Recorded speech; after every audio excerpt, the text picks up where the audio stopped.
believe the hype.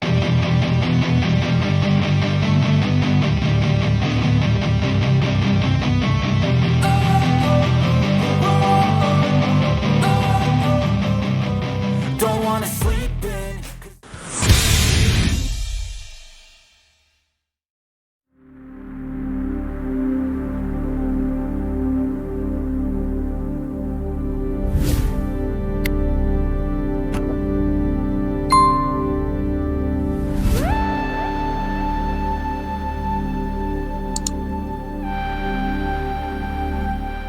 Quando Winston acordou, estava com a sensação de ter dormido por muito tempo, mas o relógio antiquado marcava 20 horas e 30 minutos.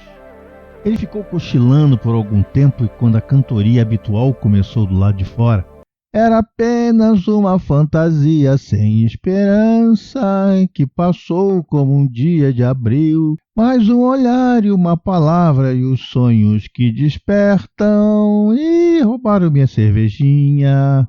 A canção abobada parecia ter mantido sua popularidade. Ainda era possível ouvi-la em todo lugar.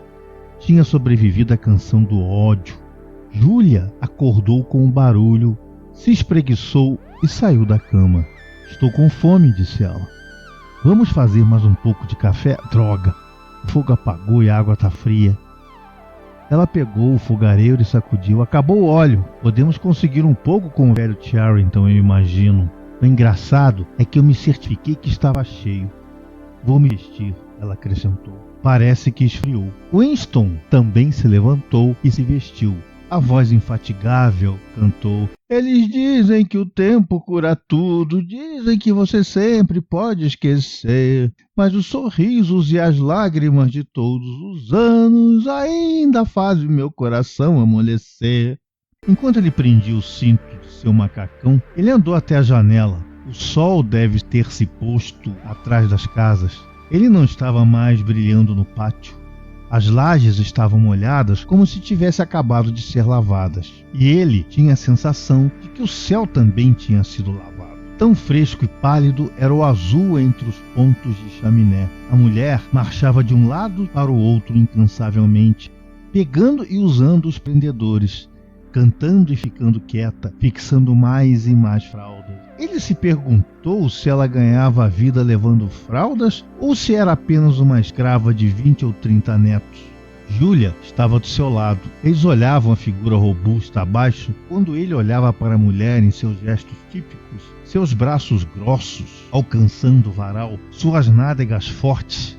Ele pensou pela primeira vez o quanto ela era linda. Mas nunca antes havia lhe ocorrido a ideia de que o corpo de uma mulher de 50 anos, explodido até dimensões monstruosas por conta dos filhos e depois endurecidas, enrugadas pelo trabalho, até ficar grosseiras como um nabo maduro demais, poderia ser bonito. Mas era assim, e afinal de contas, pensou ele, por que não? O corpo sólido e sem contornos, como um bloco de granito e com a pele vermelha, estava para uma moça assim como uma roseira brava estava para uma rosa. Por que o fruto deve ser considerado inferior à flor? Ela é linda, murmurou ele. Ela tem 1 metro de quadril facilmente, disse Júlia. Ela é linda do seu próprio jeito, disse Winston. Ela estava encostada nele do joelho ao quadril. Nenhuma criança viria de seus corpos. Essa era a única coisa que eles nunca poderiam fazer. Eles só poderiam compartilhar o segredo de boca a boca, de mente em mente. A mulher lá de baixo não tinha mente. Tinha apenas braços fortes, um coração quente, uma barriga fértil. E ele se perguntava quantos filhos ela havia dado à luz. Poderia facilmente ser 15.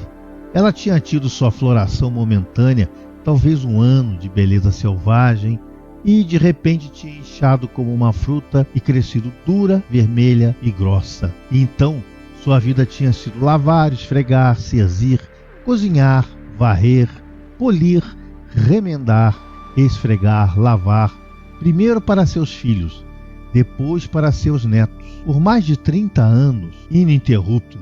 No final, ela ainda cantava. A reverência mística que ele sentia por ela estava de alguma forma misturada com o aspecto do céu pálido e sem nuvens, esticando-se atrás dos pontos de chaminé por uma distância interminável. Era curioso pensar que o céu era o mesmo para todos, tanto na Eurásia ou na Lestásia como aqui, e os povos sob o céu também eram muito semelhantes.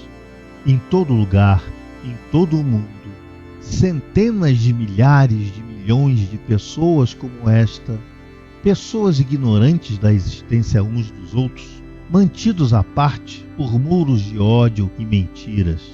E eram quase exatamente as mesmas pessoas, pessoas que nunca aprenderam a pensar, mas que estavam armazenando em seus corações, barrigas e músculos o poder que um dia mudaria o mundo.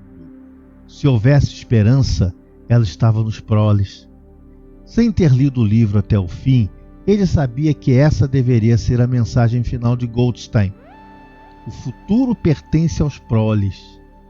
E ele poderia ter certeza que quando chegasse a hora deles, o mundo que construiriam não seria mais tão estranho para ele, Winston Smith, quanto ao mundo do partido. Podia que seria, no mínimo, um mundo de sanidade. Onde há igualdade, pode haver sanidade. Mais cedo ou mais tarde, isso aconteceria. A força se transformaria em consciência. Os proles eram imortais.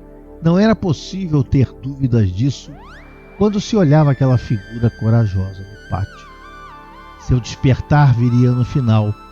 E até que isso acontecesse, embora pudesse demorar 1000 anos, eles permaneceriam vivos contra todas as adversidades, como pássaro transmitindo de corpo a corpo a vitalidade que o partido não compartilhou e não poderia matar. Você se lembra, disse ele, do passarinho que cantou para nós naquele primeiro dia na borda da floresta? Ele não estava cantando para nós, disse Júlia. Ele estava cantando para agradar a si mesmo. Nem mesmo isso, ele estava apenas cantando. Os pássaros cantavam, os proles cantavam, o partido não cantava. Ao redor do mundo, em Londres, Nova York, na África e no Brasil, e nas misteriosas terras proibidas para além das fronteiras, nas ruas de Paris e Berlim, nas aldeias da planície russa sem fim, nos bazares da China e do Japão, em todos os lugares onde havia a mesma figura sólida e inconquistável, transformada em monstro pelo trabalho e pela maternidade, trabalhando desde o nascimento até a morte, ainda assim cantando desses poderosos lombos. Um dia deve ver uma raça de seres conscientes. Vocês eram os mortos. O futuro era deles, mas eles podiam participar desse futuro se mantivessem viva a mente como eles mantiveram vivo o corpo. E passagem para a frente, a doutrina secreta de que 2 mais 2 são 4. Nós somos os mortos, disse ele. Nós somos os mortos, ecoou Júlia obediente. Vocês são os mortos, disse uma voz metálica atrás deles.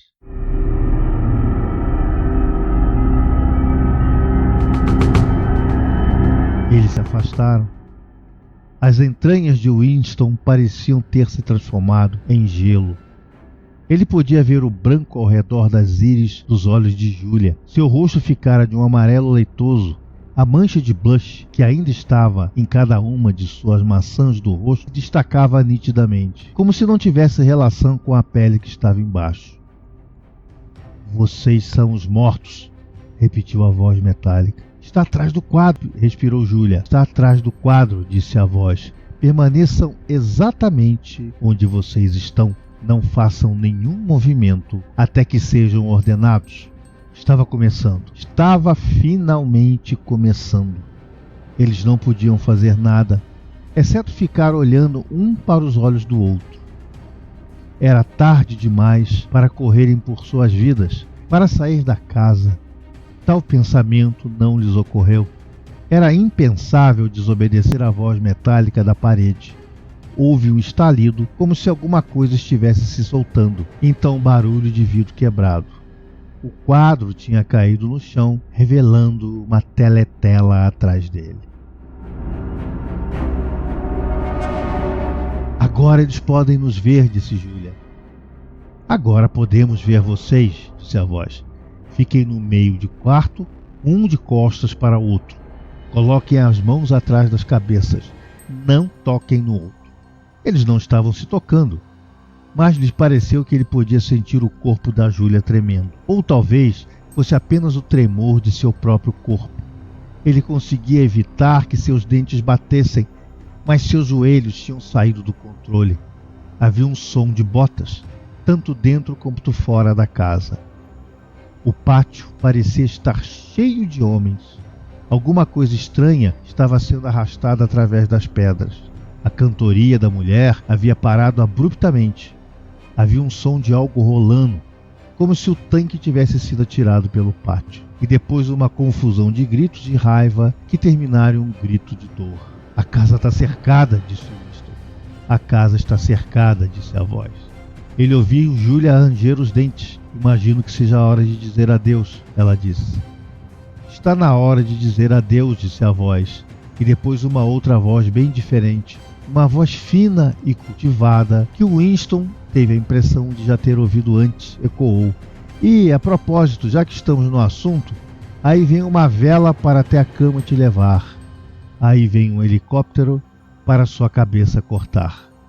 Algo bateu na cama nas costas de Winston. A ponta de uma escada tinha sido empurrada pela janela e arrebentando a moldura. Alguém estava subindo pela janela. Havia uma debandada de botas subindo as escadas. A sala estava cheia de homens sólidos em uniformes pretos, com botas de ferro em seus pés e porretes em suas mãos.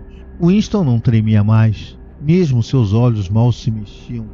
Só uma coisa importava: ficar quieto e não dar motivo para que batessem em você. Um homem com um queixo liso e uma boca que mal passava um traço estava parado na sua frente, equilibrando seu porrete entre o dedão e o dedo. Winston olhou nos olhos. A sensação de nudez, com as mãos atrás da cabeça e com a face e o corpo completamente expostos. Era quase insuportável. O homem mostrava a ponta da língua completamente branca e lambia o lugar onde seus lábios deveriam estar, e depois passou adiante. Houve outro barulho. Alguém havia pegado um peso de papel de vidro e o quebrado em pedaços no chão. Um fragmento de coral, uma minúscula crosta rosa, como um botão de rosa de açúcar em cima de um bolo, estava caído sobre o tapete. Como é pequeno, pensou Winston. Como sempre foi pequeno. Houve um suspiro e uma pancada atrás dele, e ele recebeu um pontapé tão violento no tornozelo que quase perdeu o equilíbrio. Um dos homens havia esmurrado o ombro de Júlia, fazendo com que ela se dobrasse como uma régua de bolso. Ela estava batalhando no chão, lutando por respiração. Winston não ousava virar a cabeça nem por 1 milímetro, mas às vezes seu rosto lívido e ofegante entrava em seu ângulo de visão. Mesmo em seu terror, era como se ele pudesse sentir a dor em seu próprio corpo. A dor mortal que, no entanto, era menos urgente do que a luta para recuperar a respiração.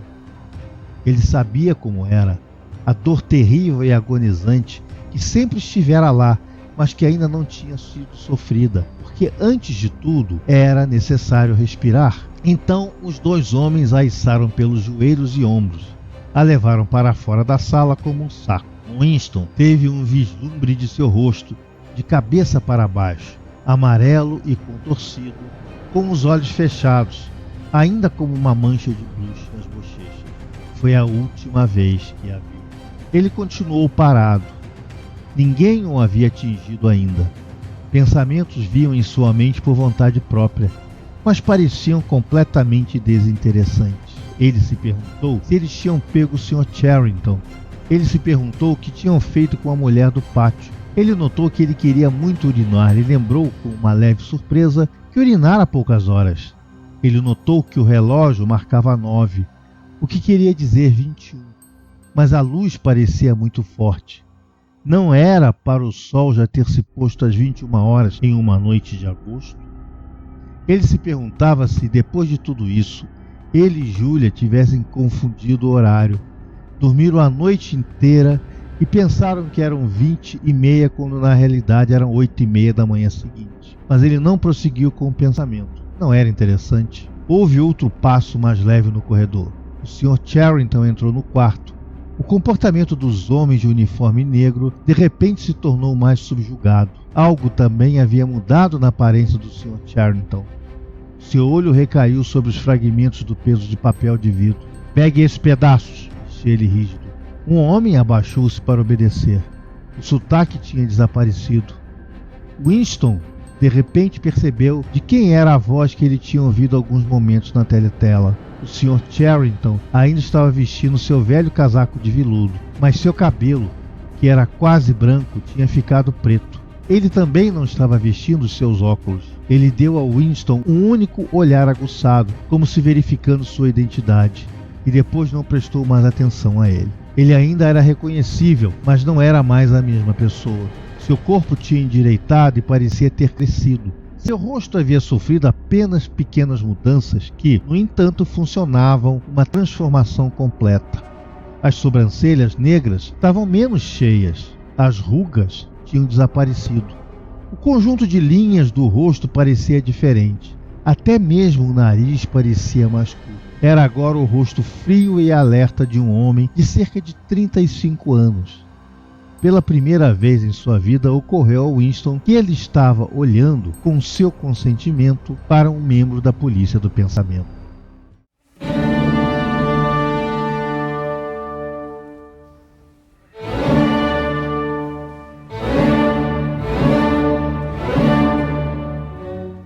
Ele não sabia onde estava. Presumiu estar no Ministério do Amor, mas não tinha como ter certeza. Estava numa cela sem janelas, de pé direito alto, com paredes de porcelana branca cintilante. As lâmpadas ocultas inundavam a cela com uma luz fria. E havia um zumbido baixo e constante que ele supunha ter a ver com o fornecimento de ar.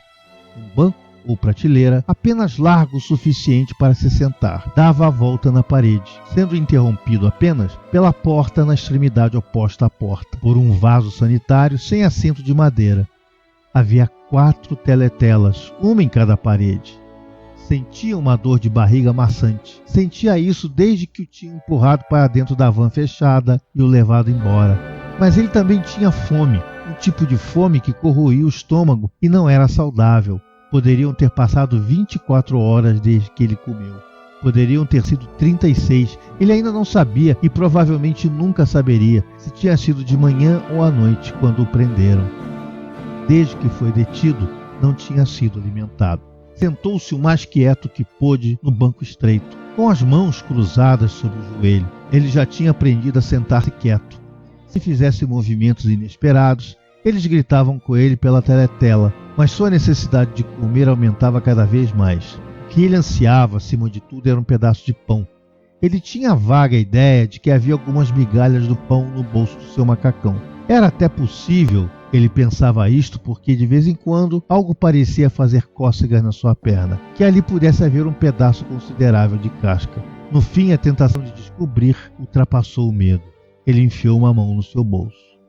"Smith!" gritou uma voz da teletela. 6079 Smith W. Mãos fora dos bolsos nas celas. Sentou-se quieto de novo, com as mãos cruzadas sobre o joelho.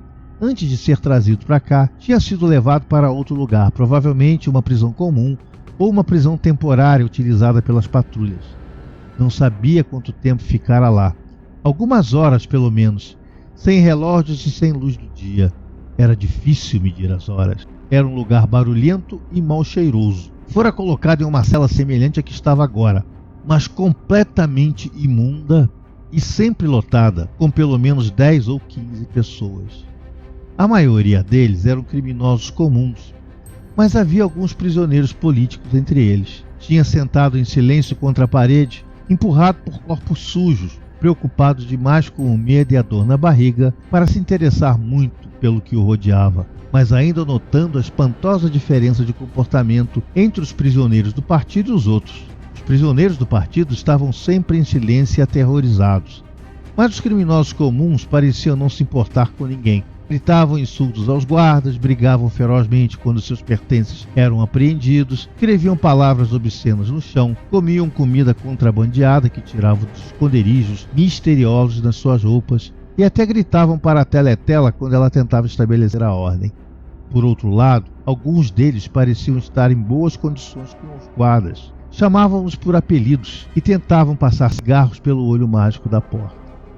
Os guardas também tratavam os criminosos comuns com uma certa indulgência, mesmo quando tinham que lidar com eles de forma grosseira. Falava-se muito dos campos de trabalho forçado, para os quais a maioria dos prisioneiros esperava ser enviada. Ficaria tudo bem nos campos, pelo que ele entendeu, desde que tivesse bons contatos e se conhecesse as manhas. Havia suborno, favoritismo e extorsão de todo tipo. Havia homossexualidade e prostituição. Havia até álcool destilado ilícito feito de batatas. As posições de confiança eram dadas apenas aos criminosos comuns, especialmente os gangsters e os assassinos, que formavam uma espécie de aristocracia. Todos os trabalhos sujos eram feitos pelos presos políticos. Havia um fluxo constante de prisioneiros de todos os tipos. Traficantes de droga, ladrões, bandidos, mercenários negros, bêbados, prostitutas. Alguns dos bêbados eram tão violentos que os outros prisioneiros tinham que se juntar para os reprimir.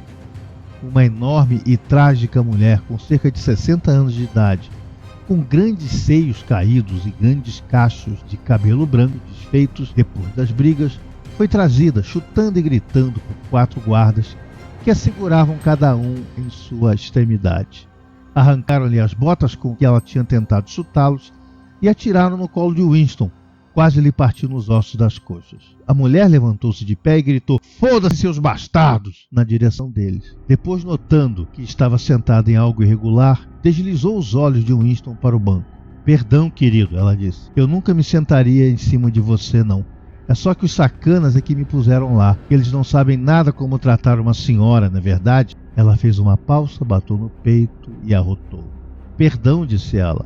"Eu não sou eu mesma, na verdade." Ela inclinou-se para a frente e vomitou copiosamente no chão.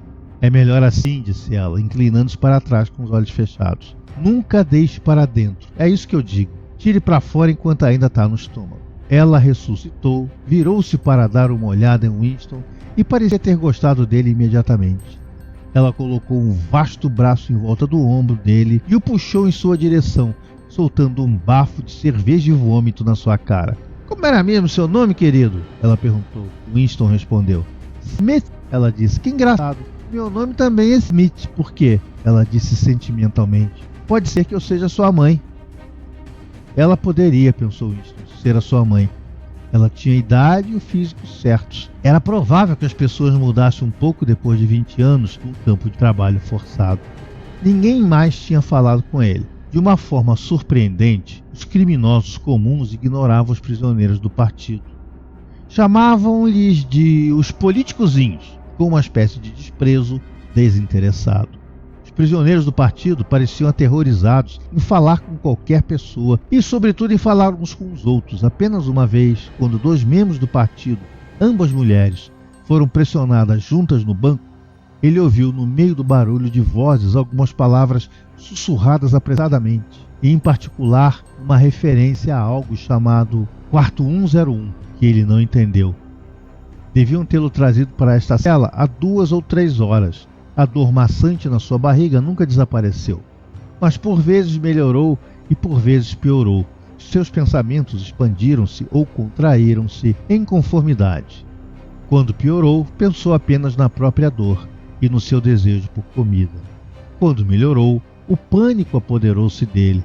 Houve momentos em que ele previu as coisas que lhe iriam acontecer com tanto realismo que seu coração galopou e sua respiração parou. Sentia os grilhões de ferro esmagando seus cotovelos e tornozelos. Se via rastejando pelo chão, gritando por misericórdia com os dentes partidos. Mal pensava em Júlia. Não conseguia fixar sua mente nela.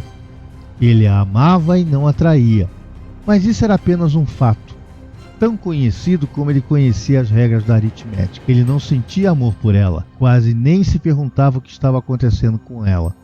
Ele pensava mais frequentemente em O'Brien, com uma esperança cintilante. O'Brien poderia saber que tinha sido detido. A Irmandade, ele tinha dito, nunca tentou salvar os seus membros. Mas havia a lâmina de barbear. Eles enviariam uma lâmina de barbear se pudessem.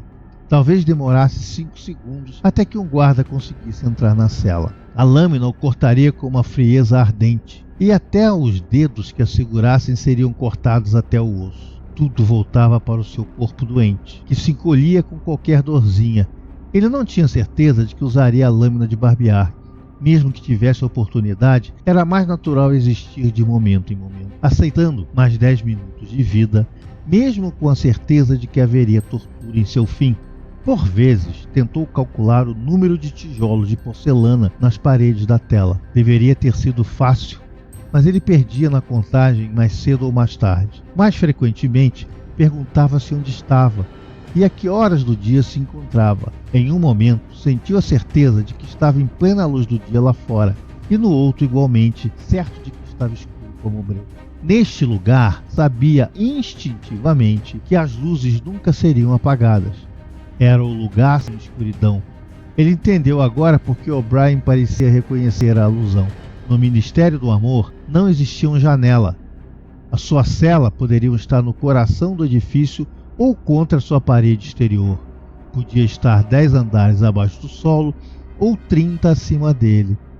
Ele moveu-se mentalmente de lugar em lugar e tentou determinar pela sensação do seu corpo se estava empoleirado no alto do prédio ou enterrado no subsolo. Veio um som de botas marchando do lado de fora. A porta de aço abriu-se com um estrondo. Um jovem oficial, com uma aparência impecável com seu uniforme preto, que parecia brilhar por todo lado com o couro bem lustrado, com o rosto pálido e imóvel como uma máscara de cera, pisou elegantemente no batente da porta.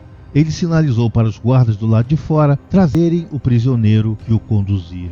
O poeta Ampleforth entrou para dentro da cela. A porta fechou-se novamente. Ampleforth fez um ou dois movimentos incertos, de um lado para outro, como se imaginasse que havia outra porta para sair, e depois começou a vaguear de um lado para outro da cela. Ele ainda não tinha notado a presença de Winston. Seus olhos atormentados olhavam para a parede cerca de 1 metro acima do nível da cabeça de Winston. Estava sem sapatos, dedos dos pés grandes e sujos saíam dos buracos de suas veias. Não fazia barba há dias. Uma barba rala cobriu seu rosto até as bochechas, dando-lhe um ar arruaceiro que combinava estranhamente com a sua estrutura grande e fraca e seus movimentos nervosos. Winston saiu um pouco da sua letargia. Ele precisava falar com Ampleforth e arriscar o grito da teletela. Era concebível que Ampleforth fosse o portador da lâmina de barbear. Ampleforth, ele disse. Não houve nenhum grito da teletela. Ampleforth fez uma pausa, ligeiramente assustado. Os seus olhos focaram Winston lentamente. Ah, Smith, disse ele. Você também? Por que você está aqui? A bem da verdade. Ele sentou desajeitado no banco em frente a Winston. Só há uma ofensa, não é? Disse. E você a cometeu? Aparentemente sim. Pôs uma mão na testa e pressionou suas têmporas por um momento, como quisesse se lembrar de algo. Estas coisas acontecem, ele começou vagamente. Consegui me lembrar de uma ocorrência possível. Foi, sem dúvida, uma indiscrição. Estávamos produzindo uma edição definitiva dos poemas de Kipling. Permiti que a palavra Deus ficasse no fim de um verso. Não pude evitar. Acrescentou ele quase indignado, levantando o rosto para olhar para Winston. Era impossível mudar o verso. A rima de seus? Percebe que existem poucas rimas para seus em toda a língua?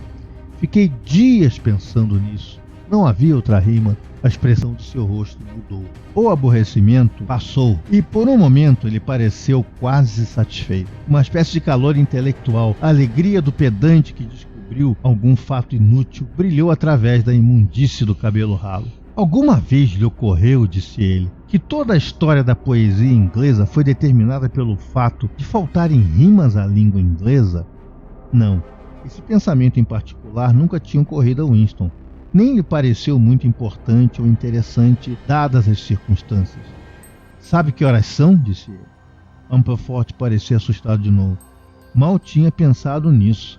Fui preso há 2 dias, talvez 3. Os seus olhos passearam pelas paredes como se esperasse encontrar alguma janela.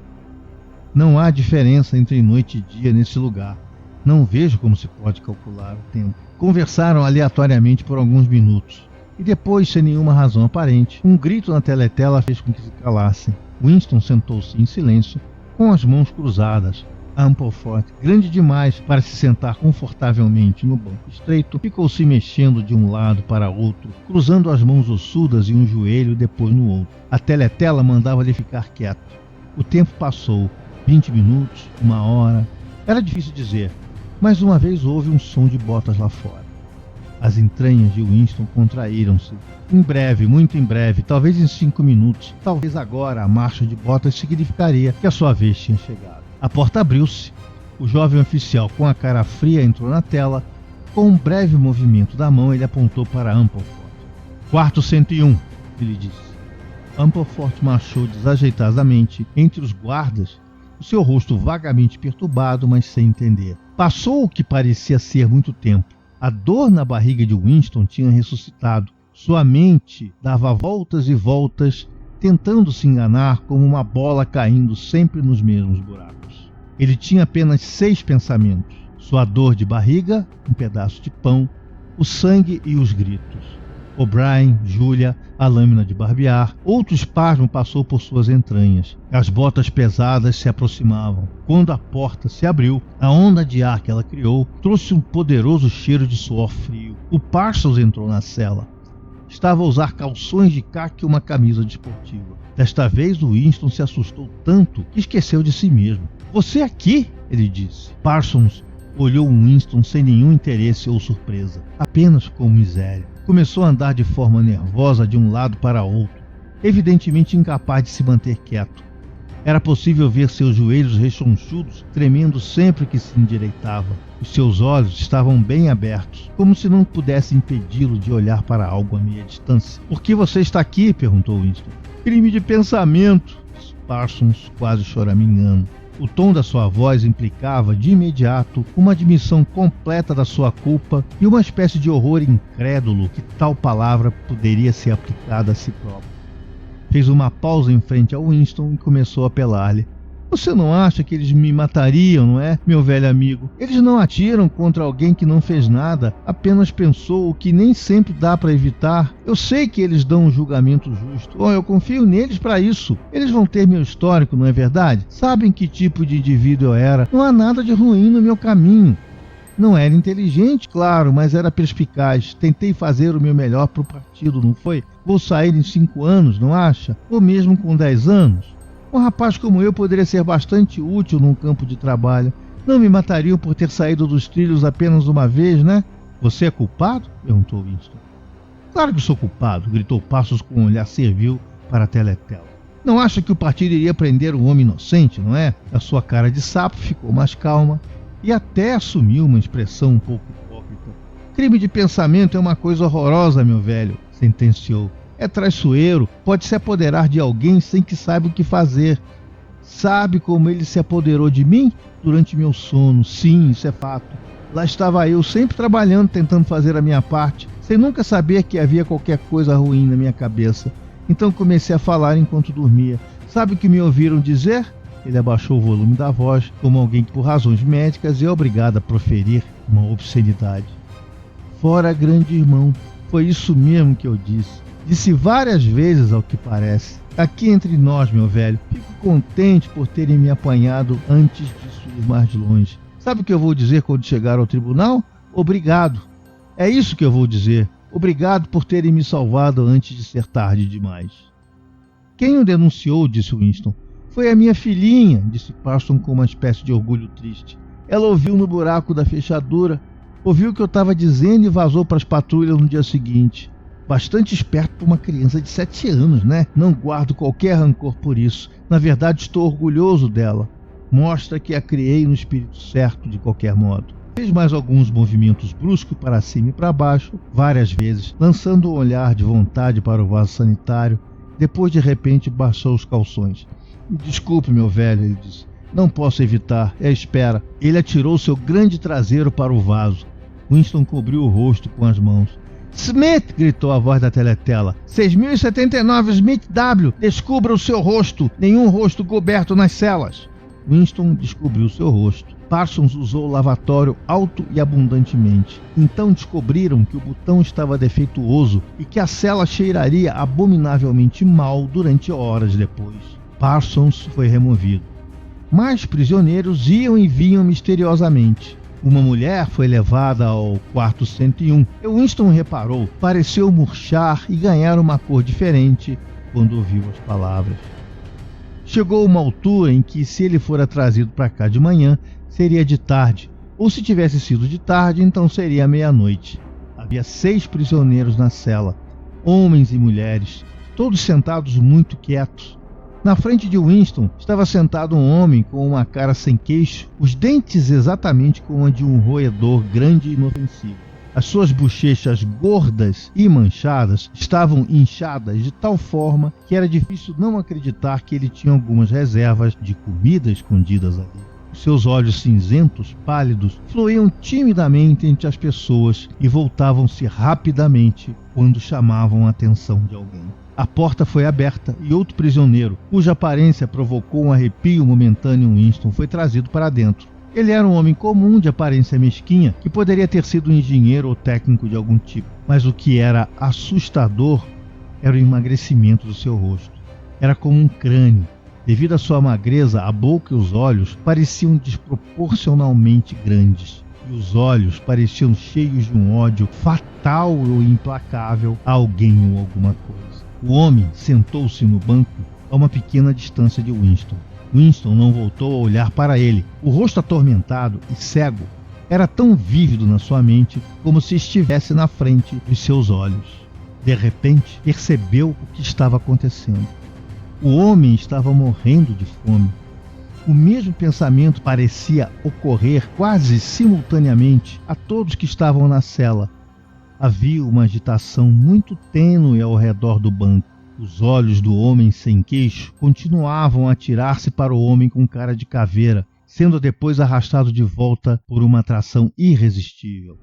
Então começou a mexer-se no seu assento. Por fim, levantou-se e se empurrou desajeitadamente pela cela. Escavou no bolso do seu macacão com um ar abafado, estendeu um pedaço de pão sujo para o homem com cara de crânio. Ouviram um ruído furioso e ensurdecedor na teletela. O homem sem queixo saltou para trás. O homem com cara de crânio tinha rapidamente empurrado as suas mãos atrás das costas, como se demonstrasse para todo mundo que recusava o presente. "Bumstead!" rugia a voz. 2713 Bumstead J. Solte o pedaço de pão! O homem sem queixo soltou o pedaço de pão no chão. "Permaneçam de pé onde estão", disse a voz. "Fique de frente para a porta, não façam nenhum movimento." O homem sem queixo obedeceu. As suas grandes bochechas redondas tremiam incontrolavelmente. A porta foi aberta. Quando o jovem oficial entrou e se afastou, surgiu por trás dele um guarda baixo, com braços e ombros enormes. Tomou a sua posição em frente ao homem sem queixo e depois, ao sinal do oficial, proferiu um golpe espantoso, com todo o peso do seu corpo atrás dele, em cheio na boca do homem sem queixo. A força do golpe quase o derrubou no chão. O seu corpo foi atirado através da cela até a base do assento do lavatório. Por um momento deitou-se como se estivesse atordoado, com sangue escuro a escorrer da boca e do nariz. Um gemido ou rangido muito tênue e parecia inconsciente saiu de dentro dele. Depois ele rolou e ergueu-se de forma instável sobre as mãos e os joelhos. Entre uma corrente de sangue e saliva, as duas metades de uma placa dentária caíram da sua boca. Fim da parte 21.